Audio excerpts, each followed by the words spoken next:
آج بھائی جو ہے وہ چینج ہوتے ہوئے نظر آئے ہیں، تو یہ بھائی بندی کتنا عرصہ چل پائے گی؟ پہلی بات تو یہ ہے کہ وہیں سے شروع کرتے ہیں جہاں مریم نواز صاحبہ نے ختم کیا ہے کہ ان چہروں کو یاد رکھنا.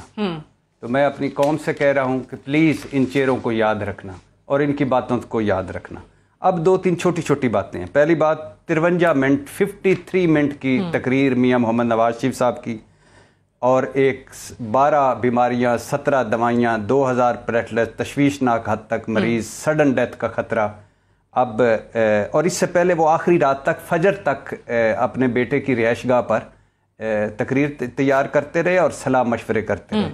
اور 2 تقریریں تیار ہوئیں، ایک مریم نواز صاحبہ کی تھی اور ایک نواز شریف صاحب اور ان کی پارٹی کی تھی، جس میں نواز شریف صاحب کا دھڑا اور ایک شہباز شریف صاحب کا دھڑا، اور بالآخر مریم نواز صاحب کی تقریر نواز شریف صاحب نے پڑھی.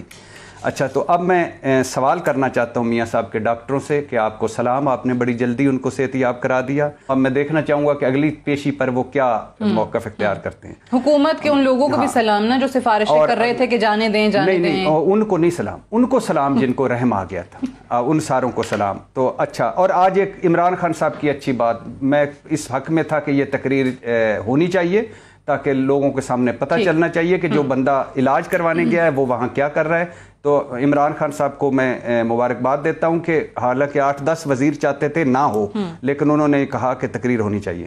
اچھا، پھر جو کل تک مجھے تانے دیا کرتے تھے کہ پرویز مشرف اشتہاری ہے، مفرور ہے، اور ان کے ٹی وی انٹرویوز چل رہے ہیں، بیانات چل رہے ہیں، آج میں ان ساروں کو ساتھ ملا کر کہتا ہوں کہ جس پاکستان کا خواب علامہ اقبال نے دیکھا تھا، آج وہ خواب شرمندہ ہے، تعبیر نہیں ہوا، شرمندہ ہے.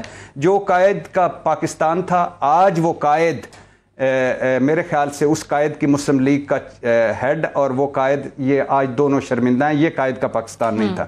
میں میڈیا کو سلام کرتا ہوں کہ جنہوں نے ایک اشتہاری مجرم کی لائیو تقریر دکھائی، اور میں میاں محمد نواز شریف صاحب کو سلام پیش کرتا ہوں کہ جنہوں نے اپنی تقریر میں یہ ایئرپورٹ پر انہوں نے غالباً تقریر کی تھی اور انہوں نے کہا تھا کہ میں اسمبلیوں سے مستعفی ہو رہے ہیں ہم، اور اپنے بچوں سمیت وہ واپس آ رہے ہیں. یہ بھی انہوں نے اچھا، وہ بھی نہیں ہوئے. آج بھی ابھی کہہ رہے ہیں اعلامیہ میں بھی یہ تھوڑا مسئلہ چل رہا ہے کہ مولانا صاحب کہہ رہے ہیں استعفوں کی بات لکھیں. اور آج میں ان کو کہتا ہوں جو میرے ساتھ بحث کرتے تھے کہ آپ اس کو شیموکریسی نہ کہا کریں، میں ان کو کہتا تھا ڈیموکریسی اور چیز ہوتی ہے، وہ جمہوریت بہت بڑی چیز ہے.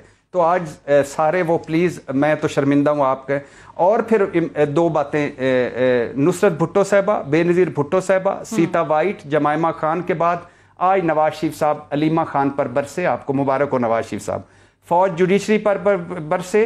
اور میں پوچھنا چاہوں گا کہ آپ نے آخری یہ جو اپنے آپ کے پارٹی کے سیاستدان گئے تھے تو قرآن پر حلف کس وجہ سے لیا تھا، اور یہ بھی ذرا بتا دیتے قوم کو. جو کچھ کہا نواز شریف کے لیے کہ وہ واپس آئیں گے، جو پارلیمان میں بھی انہوں نے کہا تھا نا، ووٹ کے لیے، ٹھیک ہے، پارلیمان میں بھی یہ کہتے تھے کہ واپس آئیں گے. اور جو کچھ انہوں نے کہا اس میں 50% وہ ہے جس کے وہ خود ذمہ دار ہیں، اور جو کچھ انہوں نے کہا اس میں سے 50% سے وہ مکر جائیں گے جب وہ اقتدار میں آئیں گے. اور یہ آخری فکرہ، یہ چوتھی APC ہے 2 سالوں میں. اسمبلی سے باہر ناکامیاں، اسمبلی کے اندر صدارتی الیکشن و ناکامی، چیئرمین سینٹ عدم اعتماد و ناکامی، بجٹ بل رکوانا ہو ناکامی، فیٹ اپ بل رکوانا ہو ناکامی. ٹھیک ہے، تو اب یہ APC بھی آپ کو جو ہے وہ اور یہ چونکہ تقریروں سے انقلاب نہیں آتے، جنت کے لیے مرنا پڑتا ہے اور کوئی مرنے کے لیے تیار نہیں. چلیں سر، کوئی